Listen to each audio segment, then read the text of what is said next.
Mga katropa, exciting dito!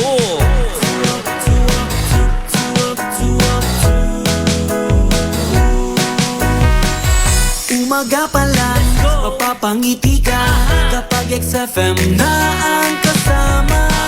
Ang iyong gabay sa araw-araw, kaya saan ka pa? Dito ka na sa nangunguna, radyo na pinakamasaya. Katropa mo forever, XFM makes life better. Kami ang katropa mo, exciting dito. Saan man sulok ka ng mundo, araw-araw maaasahan mo. XFM makes life better.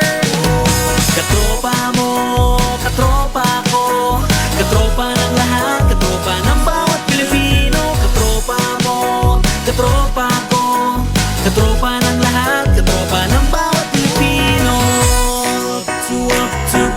Up to.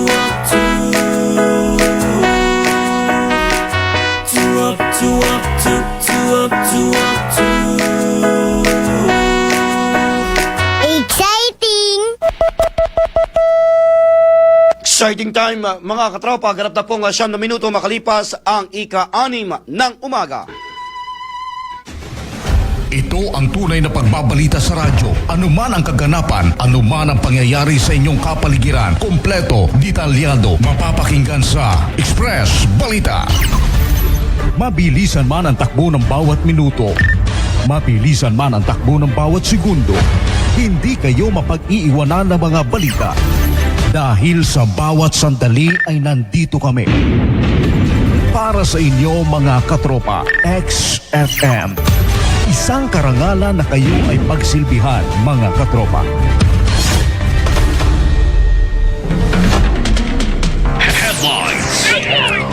Sa ulo po ng ating pong mga balitang lokal, pagpapatayo ng sariling gasolinahan ng city government, napapanahon na para mapababa ang presyo nito sa Palawan. Kapag sinimulan ng city government, magtayo ng sariling gas station, magkano ang presyo ng gas station owned by the city government, susundin niya ng lahat ng mga gasoline station or else walang magpapagas doon sa kanila.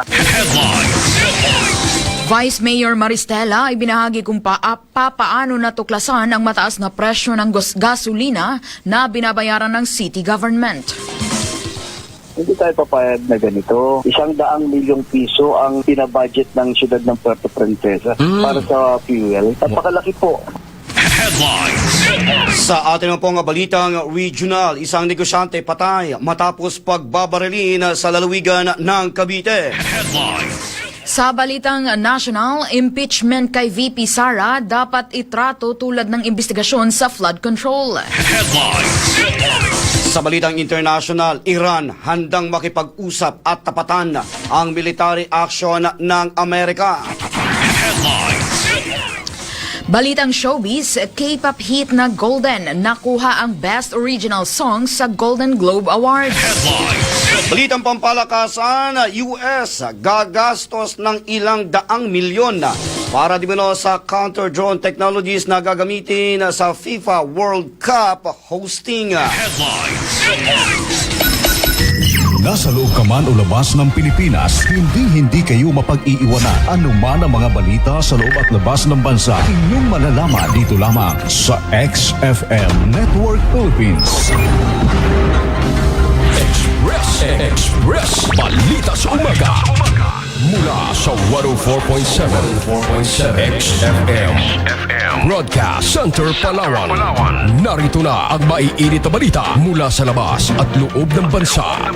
Express Balita. Express Balita. Balita. At ngayon, narito ang inyong mga tagapagbalita.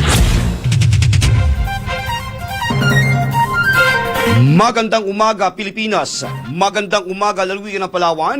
Magandang umaga, lungsod ng Puerto Princesa. Ngayon po ay araw na ng Miyerkules, ika-14 sa buwan ng Enero, taong 2026. Ito ang Express Balita sa Umaga. Tayo ay live mula dito sa XFM Broadcast Center, Puerto Princesa City. Nasa bayan din pong napapakinggan sa 14 na mga relay station sa buong lalawigan ng Palawan. Kami rin ay napapakinggan saan mang bahagi ng mundo sa pamamagitan ng XFM radio apps sa inyong mga Android phone. Live din tayo napapanood sa 104.7 XFM Palawan Facebook page. Mga katropa, kami po ang inyong magiging tagapagbalita ngayong umaga. Ako po si Katropang Alizon Salvatus. At ako naman po si Katropang Jamaica Sarad. Express Balita sa Umaga. Dako na po tayo sa detalye ng ating pong mga balita. Balitang bukas. Sa balitang lokal, muling isinulong at buong sinusuportahan ni Vice Mayor Peter Jimbo Maristela ang panukalang magtayo ng sariling gasoline station ang city government matapos matuklasang mas mataas ang presyong binabayaran ng lungsod sa gasolina at krudo. Ayon pa kay Maristela, umabot di mano sa 72 pesos hanggang 76 pesos kada litro ang singil ng mga gas suppliers sa city government, habang nasa 61 hanggang 63 pesos naman kada litro lang ang karaniwang presyo sa merkado. Matatandaan, ang panukala ay unang inihain ni Councilor Elgin Damasco noong pang taong 2022. Tama po yan. Mas maganda po sana magkaroon tayo ng gas station. Talagang yun po sana talaga ang pinaka-ideal. Para kung hindi man po makabenta yung city sa labas, yun na rin po tayo, doon na po tayo kukuha ng supply natin ng fuel sa ating gas station. Nangyayari po yan sa ibang mga lugar eh. Ang tinig po ni Vice Mayor Peter Jimbo Maristela ang sa panayam ng XFM Palawan. Dagdag pa rito, ayon pa kay Konsehal Elgin Damasco, direktang bibili naman ng fuel ang lungsod kung sakasakali mula sa mga dipo na mas mababa at humigit kumulang 14 pesos kada litro kumpara sa kasalukuyang presyo nito. Halimbawa, kung 59 pesos ang presyo ng krudo, maaaring makuha daw ito ng city government sa 48 pesos kada litro. Dagdag pa ni Konsehal Damasco, kung gagawing economic enterprise ang gasolinahan ng lungsod, maaari itong patungan ng makatwirang presyo na posibleng sundan ng iba pang gasoline stations sa Palawan. Ito umano ang nakikitang paraan upang makatipid ang city government at makatulong sa pagpapababa ng presyo ng gasolina. Napapanahon na umano ang pagpapatupad sa nasabing panukala upang makatipid ang city government at matugunan ang matagal ng reklamo ng mga mamamayan hinggil sa mataas na presyo ng gasolina sa Palawan. Inaasahang muling tatalakayin sa sangguniang panlunsod ang panukala para sa mga susunod na hakbang.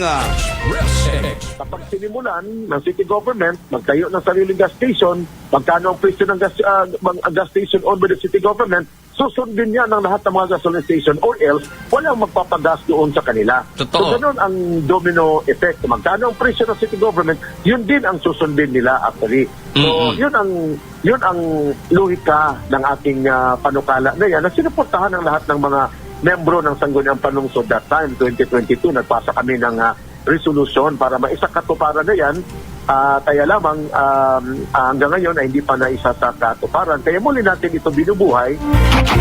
Muli po ang tinig ni Konsehal Elgin Damasco. Express Balita sa Umaga. At ang balitang inyo pong napakinggan, handog naman po sa inyo ng Santon Plus Gold.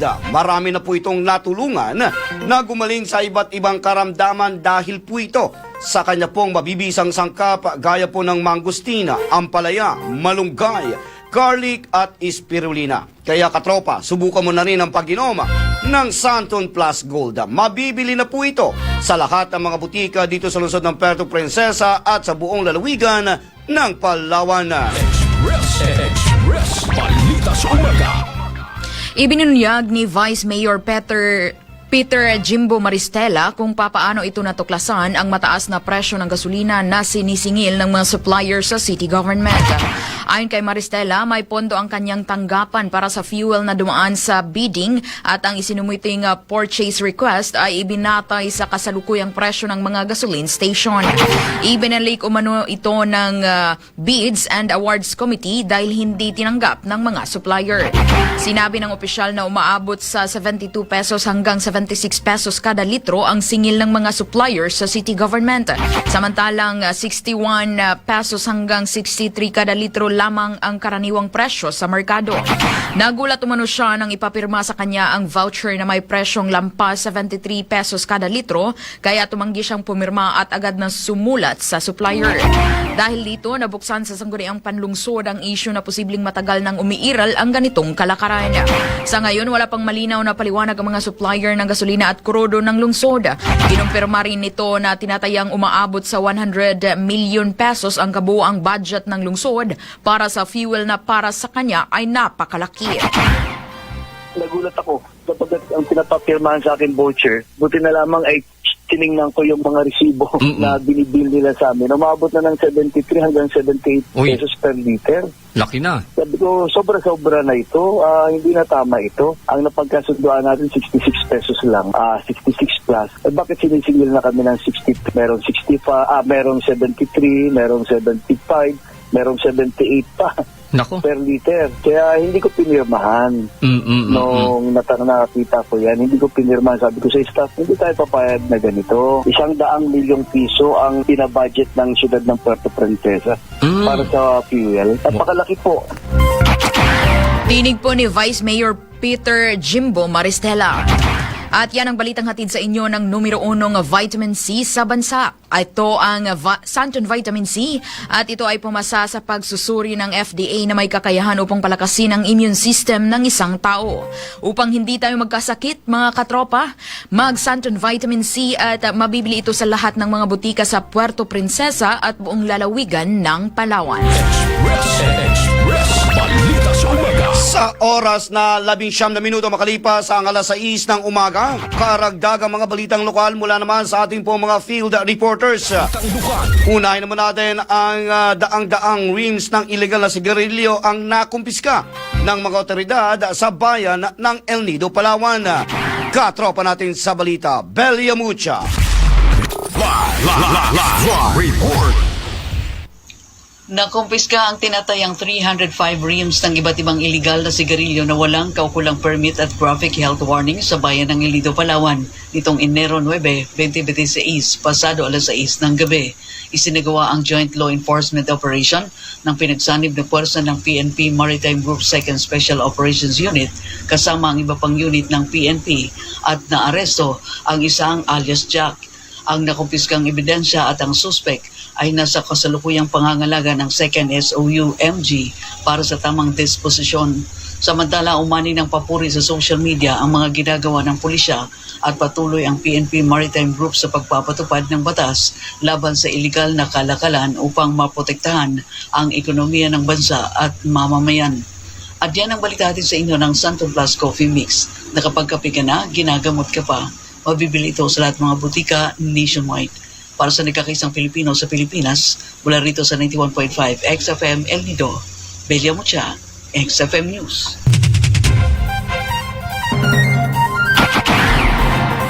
LGU Quezon nakatanggap ng bagong patrol car mula sa PNP.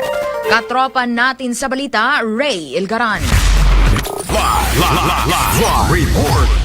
Nakatanggap ang LGU sa Quezon, Palawan ng isang bagong unit ng patrol car mula sa Palawan Provincial Police Office noong araw ng Lunes, Enero 12, 2026 na kung saan isinagawa naman ang formal na pag-turnover nito at blessing ceremony sa sinagawang flag raising ceremony ng mga kapulisan sa Barangay Tinagyaban sa lungsod ng Puerto Princesa. Samantala, kabilang din sa mga munisipyo na napagkalooban ng mga bagong PNP equipments ang ng mga bayan ng Nara, Aborlan at ng Cagayan, Silio. Kaugnay nito sa pagkakaloob nito ay naasahang mapalakas pa ang police operation sa munisipyo, mas mabilis na pagresponde at magapagbigay pa ng mas epektibong serbisyo sa mga Quezonian. Yan ang balita atin sa inyo ng Santong Plus Gold na marami nang nagpapatunay na nakatulong ito sa kanilang karamdaman. Kaya subukan mo na rin ang Santong Plus Gold. Mabibili ito sa lahat ng mga butika malapit sa inyong mga lugar nationwide para sa nagkakaisang Pilipino sa Pilipinas. Mula rito sa 93.6 Quezon, Palawan, Real Garada, XFM News. Express Balita sa Umaga. Samantala, ilang residente naman sa barangay Kulasyan sa bayan ng Rizal, Palawan, apektado din mo ng pagbaha. Katropa natin sa balita, Dennis Chua. Live report.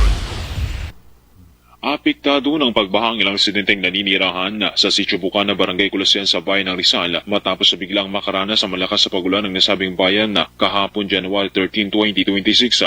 Ayon sa social media post ni Florencio Gana, residente sa nasabing lugar dahil sa lakas ng pagulan ay tumaas ang tubig sa ilog ng Sitio Bukana na umabot hanggang sa loob ng kanilang tahanan.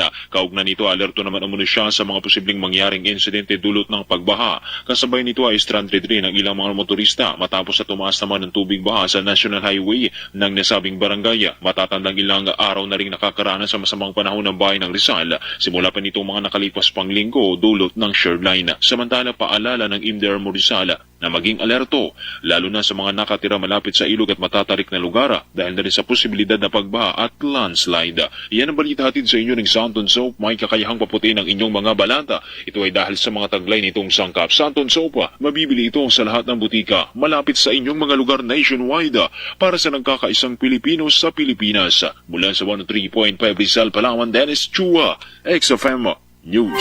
Express Balita sa Umaga. Puerto Princesa City Water District tiniyak na sapat ang supply ng tubig ngayong paparating na tag-init. Katropa natin sa balita, Girly Cadasio. Live report. Tiniyak ni Puerto Princesa City Water District General Manager Walter Laurel na magiging sapat ang supply ng tubig ngayong paparating na tag-init. Anya, hindi na kailangan pang mag-alala ng mga residente tungkol sa kakulangan ng tubig sa mga susunod na buwan dahil may mga akbang na ipinatutupad ang PPCWD upang matiyak ang matatag at sapat na supply ng tubig sa buong panahon ng tag-init. Dagdag pa nito, naghahanda ng PPCWD para sa mga posibleng hamon na maaaring makaapekto sa supply ng tubig sa lungsod ng Puerto Princesa. Isa na rito ang maaaring epekto ng El Nino phenomenon. Kaugnay nito, sinisimula na ng Water District ang pagbabalangkas ng mga programa at contingency plan upang tugunan ng mga posibleng panganib at maiwasan ang mga problemang may kinalaman sa tubig sakaling maranasan ng ganitong kondisyon sa 2026. Yan ang balita natin sa inyo na isang masarap na kape, hindi lang basta kape dahil ito ay merong mga sakap na makakatulong sa pagbabalangkas ng ating katawan. Ito ang Santon Plus Coffee Mix na kapag kape ka na, ginamot ka pa. Para sa nagkakasang Pilipino sa Pilipinas, mula rito sa XFM Puerto Princesa, Girly Cadasio, XFM News. Express Balita sa Umaga. Balitang regional. Samantala mga kabayan, mga katropa, alas 6:25 na po ng umaga. Sa atin naman po ang balitang regional. 10 araw na gun ban ipapatupad sa Iloilo City para dimano sa dinagyang 2026. Katropa natin sa balita, Bem Conde. Live report. Magpapatupad ang 10 araw na gun ban ng Iloilo City Police Office o ICPO simula January 15 bilang bahagi ng pinaigting na seguridad para sa 2026 Dinagyang Festival. Ayon kay Police Colonel Roland Bulalakaw, officer in charge ng ICPO, pansamantalang suspendido ang permit to carry firearms outside of residence sa panahon ng gun ban. Layunin umano nito na mapanatili ang kaayusan at kaligtasan ng publiko habang ginaganap ang selebrasyon. Paalala naman ng pulisya sa publiko, lalo na sa mga lisensyadong baril na sumunod sa patakaran upang maiwasan ang abala at posibleng pagharap sa kasong legal. Yan ang balitang hatid sa inyo ng bagong produktong kape ng Yes to Health, ang Santon Gold Coffee Mix with glutathione and collagen na kapag kape ka na, gumanda ka pa. Para sa nagkakaisang Pilipino sa Pilipinas, mula sa 104.7 XFM Puerto Princesa City, Bem Paredes Conde, Exata News. Express. Balita sa umaga. Balitang regional. Samantala patay ang isang lalaking negosyante matapos barilin ng hindi nakikilalang salarin kahapon ng madaling araw sa daang Batas, Barangay Kalublo, Bayan ng Silang. Kinilala ng pulisya ang biktima sa alias na Martin, 47 anyos, residente ng daang Batas, Barangay Kalukob, Silang, Cavite. Sa imbestigasyon ng pulisya, alas 12:30 ng madaling araw nang maganap ang insidente. Ayon sa isang residente ng nasabing oras, nasa loob siya ng kanyang kwarto ng isang malakas na putok ang kanyang narinig. Agad siyang lumabas sa kwarto upang tingnan ang pinanggalingan ng putok at dito na niya nakita ang biktima na duguan sa labas ng kanyang tirahan. Agad namang naitakbo ang biktima sa pagamutan subalit hindi na naisalba pa. Wala pa ring matukoy na salarin ang pulisya sa nasabing insidente. Express. Balita sa umaga. Samantala, isang miyembro naman ng LGBTQ ang natagpo ang patay sa loob ng bahay nito at may malaking sugat sa ulo kamakalawan ng gabi sa Barangay Poblacion, San Juan sa lalawigan ng Batangas. Kinilala ng pulisya ang biktima na si alias Bal, nasa hustong gulang, residente ng Barangay Poblacion, San Juan, Batangas. Sa ulat pa rin ng pulisya, dakong alas 8:30 ng gabi nang madiskubre ng mga kaibigan nito na ang wala ng buhay na biktima na dugo ang nakahandusay sa loob ng kanyang tahanan. Sa pagsisiyasat ng pulisya, may malaking sugat sa ulo ang biktima na posibleng hinataw ng matigas na bagay. Bago ang pagkakatagpo sa katawan ng biktima, ayon pa sa kaibigan nito na si alias Lino, isa ring membro ng LGBTQ, alas 4:37 ng hapon nang makatanggap umano siya ng mensahe mula sa isang Facebook name na Ken Neck na nagsabing kung alam na raw ba nito ang balitang pagpatay sa biktima. Kinabahan umano siya kung kaya't agad nagtungo sa barangay at inireport ang nasabing mensahe. Kasama ang mga pulisya, tinungo nila ang nasabing bahay at dito nga natagpuan ang duguan at wala ng buhay na katawan ng biktima. Express. Balita sa umaga. Balitang nasyonal. Inaprobahan na ng Department of Agriculture ang pag-export na ng nasa 100,000 metric tons ng asukal sa Estados Unidos. Ayon sa Department of Agriculture na ang nasabing hakbang ay makakatulong para mabawasan ang labis na supply ng asukal sa bansa. Makakatulong din ito sa pag-angat ng farm gate price ng mga asukal. Sa huling anihan kasi ay mayroong pagtaas na 130,000 na tonelada ng asukal mula sa lokal na magsasaka. Paliwanag ni Agriculture Secretary Francisco Chu Laurel na ang i-export ng bansa ng raw sugar ay sa ilalim ng US quota system kung saan ito ay mas mataas kumpara sa level ng world market. Express. Balita sa umaga. Balitang nasyonal. Nagbago naman ang posisyon ni Pangulong Ferdinand Marcos Jr. hinggil sa planong paghahain ng impeachment complaint laban kay Vice President Sara Duterte. Ayon po sa Palace Press Officer at PCO Undersecretary Claire Castro, sinabi ng Pangulo na kung maisasampa ang reklamong impeachment, dapat itong itrato tulad ng ginagawang investigasyon sa mga maanumalyang flood control projects, walang kinikilingan at dumadaan di mono sa tamang proseso. Bagamat hindi direktang sinabi kung susuportahan o hahadlangan ng palasyo o ng Pangulo ang impeachment, iginiiti Castro na igagalang nito ang proseso at mananagot ang sinumang mapapatunayang may kasalanan. Matatandaan noong mga nagdaang taon, tinawag ni Pangulong Marcos ang pag-aaksaya ng oras ang impeachment laban sa Vice Presidente. Ayon pa kay Castro, maaaring noon ay hindi pa lubusang nakikita ng Pangulo ang lawak ng mga isyong ipinukol laban kay VP Duterte. Binigyan din ng Malacanang na dapat pairalin ang pananagutan at due process at hayaang umusad ang investigasyon patay di mono sa mga ebidensya.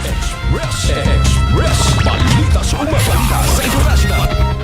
Nakatakdang makipagpulong si US President Donald Trump at si Venezuelan opposition leader Maria Corina Machado. Ayon sa White House, nagaganapin ang pagkikita ng dalawa sa araw ng Huwebes.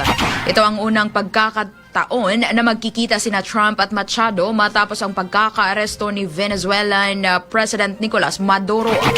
Una nang sinabi ni Trump na nais niyang mamuno si Machado sa Venezuela, subalit ang pinaupo ay ang vice-presidente na si Delcy Rodriguez.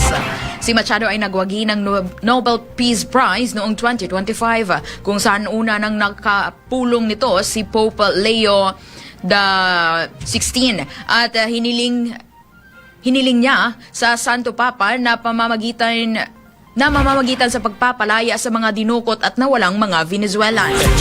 Express Balita sa Umaga. Tuloy-tuloy naman ang ginagawang pag-uusap sa pagitan ng US at Iran. Ayon po yan kay Iranian Foreign Minister Abbas Araghchi na pinag-aaralan na nila ang mga proposal ng Amerika. Subalit paglilinaw nito na kapag ipinilit ng US ang kanilang banta na pag-atake, ay hindi rin sila magdadalawang isip at tatapatan ang nasabing atake. Inaayos na rin nila ang personal na pagkikita kay US Special Envoy Steve Witkoff at magugunitang umabot na sa mahigit 500 protesters ang nasawi matapos ang malawakang kilos protesta sa Iran. Una nang sinabi ni US President Donald Trump na nagpahayag ng kagustuhan ang Iran na makipag-usap sa kanila dahil ayaw din nila na dumanak pa ang dugo sa bansang Iran. Express Balita sa Umaga. Oras mga kabar, mga katropa, alas 6:33 na po ng umaga. XFM Weather Update. Weather Update. Alamin po na natin mula sa DOST Pag-asa ang magiging taya ng panahon ngayong pong araw ng Miyerkules. Magandang umaga, Pilipinas. Narito ang latest sa lagay ng ating panahon. Meron tayong minomonitor na low pressure area sa loob ng PAR at huling nakita yan sa layong 755 kilometers silangan ng Davao City. At kasalukuyan ngayong kanyang trough, nagdudulot na po ito ng mga pagulan sa silangang bahagi ng Kabisayaan at ng Mindanao. Based po sa ating analysis ngayong umaga ay naka-red na po tayo. Ang ibig sabihin po niya ay mataas na ang tsansang mabuo ito bilang isang bagyo within the next 24 hours. At sakaling mabuo ito bilang isang bagyo ay bibigyan po natin ito ng local name na Bagyong Ada. Ito po kung sakali ang magiging unang bagyo natin ngayong taon. Generally ay northwestward o pahilagang kanluran ang kanya magiging pagkilos sa araw na ito. So ine-expect po talaga natin ang paglapit nito sa ating kalupaan. At based na rin po sa ating forecast, posible po na by Friday o Saturday ang pinakamalapit na proximity nito sa ating landmass. So dalawang scenario po ang posible dito na nakikita natin. Possible po na ang close approach niya by Friday or Saturday dito sa silangang bahagi ng Visayas or Eastern Visayas and eventually po ay mag-recurve po siya o kaya naman ay posible nga din ang landfall scenario kung kaya't patuloy tayong mag-antabay sa magiging update ng Pag-asa dahil since low pressure area pa lang po ito at medyo may kalayuan pa, meron pa rin po tayong kino-consider na uncertainties. At sakaling may maging bagyo po ito, agad-agad po tayong magtataas ng tropical cyclone wind signal, lalong-lalo na po dito sa silangang bahagi ng Visayas at ilang bahagi ng Mindanao. Kaya't patuloy na mag-antabay sa magiging update at magiging progress nitong weather disturbance mula po dito sa Pag-asa Weather Forecasting Center. Samantala yung northeast monsoon ay patuloy na nakakaapekto sa Hilagang Luzon at nagdudulot pa rin huya ng mga pag-ulan doon maging ang malamig na panahon. So sa forecast nga po natin, asahan natin ang maulap na papawirin na may mga kalat-kalat na pag-ulan o mga pag-ulan dahil sa amihan dito sa Cagayan, Isabela at Aurora. Samantala sa natitirang bahagi pa ng Cagayan Valley, sa Cordillera Administrative Region, asahan natin ang maulap na papawirin at mahihinang pagbuhos ng ulan dahil din po yan sa amihan ng northeast monsoon. Dito naman sa natitirang bahagi pa ng Northern Luzon, dito sa Ilocos Region, at natitirang bahagi pa ng Central Luzon, ay inaasahan natin ang bahagyang maulap hanggang sa maulap na papawirin at may mga isolated o pulo-pulong mahihinang mga pagulan lamang dahil sa amihan.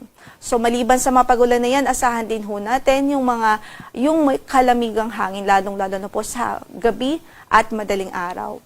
Dito naman sa Metro Manila at natitirang bahagi pa ng Luzon, asahan natin ang generally fair weather naman liban sa mga localized thunderstorms, especially sa hapon at gabi. Para sa pagtaya ng ating temperatura sa Baguio, malamig pa rin, 15 to 24 ang magiging agwat ng temperatura, 22 to 31 sa Lawag, 21 to 27 sa Tugigaraw, 24 to 31 naman sa Metro Manila at sa Tagaytay ay 20 to 29 degrees Celsius, habang sa Legazpi ay 24 to 31 degrees Celsius. Samantala, para sa pagtaya ng ating panahon dito sa Kabisayaan at Mindanao, so magiging or ini-expect nga po natin magiging maulan dito sa Eastern Visayas, Caraga region at maging dito po sa Davao region at dito sa Camiguin, Misamis Oriental at Bukidnon. Yan ay dulot ng trough ng low pressure area na minomonitor natin sa loob ng PAR. So sa mga kababayan natin dyan, patuloy natin silang pinag-iingat sa mga posible po na mga localized na pagbaha dahil sa mga pag-ulan na ito. Sa natitirang bahagi naman ng Visayas at Mindanao, asahan natin ang bahagyang maulap hanggang sa maulap na papawirin at posible rin ang mga dagliang pagbuhos ng ulan, especially dahil sa mga localized thunderstorms. So sa Tacloban, 25 to 31 degrees Celsius ang inaasahang magiging agwat ng temperatura. Sa Cagayan de Oro ay 24 to 30 degrees Celsius, 25 to 30 sa Davao, sa Zamboanga ay 24 to 33 degrees Celsius, 26 to 31 naman po sa Iloilo, habang dito po sa Cebu, 25 to 31 degrees Celsius. Sa Puerto Princesa ay 24 to 32 degrees Celsius, gayon din sa Kalayaan Islands. Wala rin po tayong gale warning na nakataas ngayon sa anumang bahagi ng ating mga baybaying dagat, although pinag-iingat pa rin natin ng ating mga kababayang mangingisda, especially yung gumagamit ng maliliit ng sasakyang pandagat dito po sa Northern Luzon, kung saan ay inaasahan pa rin natin ang katamtaman hanggang sa maalong kondisyon ng karagatan. Ito po si Lori de la Cruz Galicia. Magandang umaga po. Express Balita sa Umaga. Showbiz Umpisa pa lamang ng 2026, agad nang nagmarka ang K-pop Demon Hunters sa industriya matapos ang kanilang hit na kanta na Golden na manalo ng 83rd Golden Globe Awards para sa Best Original Song Motion Picture noong Linggo, araw sa Amerika. Ang pagkapanalo ay kasunod ng tagumpay nito sa Critics' Choice Awards noong nakaraang linggo. Si EJ, ang singer-songwriter na nagbigay boses kay Romy sa pelikula, ay nagbigay ng emosyonal na acceptance speech na nagbalik tanaw sa kanyang 10 taong sapalaran sa K-pop industry. Sa magkakasunod na pagkapanalo sa unang 2 linggo ng taon, lumalabas na ang Golden sa mga pinaka-defining na kanta ng season, habang si EJ ay unti-unti nang nakikilala bilang isang rising star sa parehong K-pop at international music scene. Balitang Sports. Samantala mga kabayan, mga katropa, sa ating pong balitang pampalakasan, gagastusan ng Amerika ng $115 halaga o ng mga halaga ng mga counter-drone technologies para di ba matiyak ang seguridad sa World Cup at ang pagdiriwang ng ika-250 taon ng American Independence. Ayon po yan sa Department of Homeland Security na agad nilang pinapabilis ang pagbili at pagpapakalat ng nasabing mga drone at counter-drone technologies. Dagdag naman ni Homeland Security Secretary Kristi Noem na nangunguna ang US kung ang pag-uusapan din ay teknolohiya sa drones. Talamak kasi sa US ang pagpapalipad ng mga drones na walang anumang permit, kaya bilang pagbibigay ng seguridad ay titiyakan nilang agad na mahaharang ang mga drones. Gaganapin naman ang FIFA World Cup mula po sa Hunyo 11 hanggang Hulyo 19 kung saan magiging host ang US, Canada at Mexico. Express Balita sa Umaga. Alas 6:41 na po ng umaga mga kabayan, mga katropa, at inyo na pong narinig ang mga balitang nakalap ng buong pwersa ng XFM Network Philippines. Live mula dito sa XFM Broadcast Center, Puerto Princesa City. Nasa bayan po ninyo napapakinggan na sa 14 na mga relay station sa buong lalawigan ng Palawan. Napapakinggan rin saan mang sulok ng mundo sa pamamagitan ng XFM radio apps sa inyong mga Android phone. Live din tayo napapanood sa 104.7 XFM Palawan Facebook page.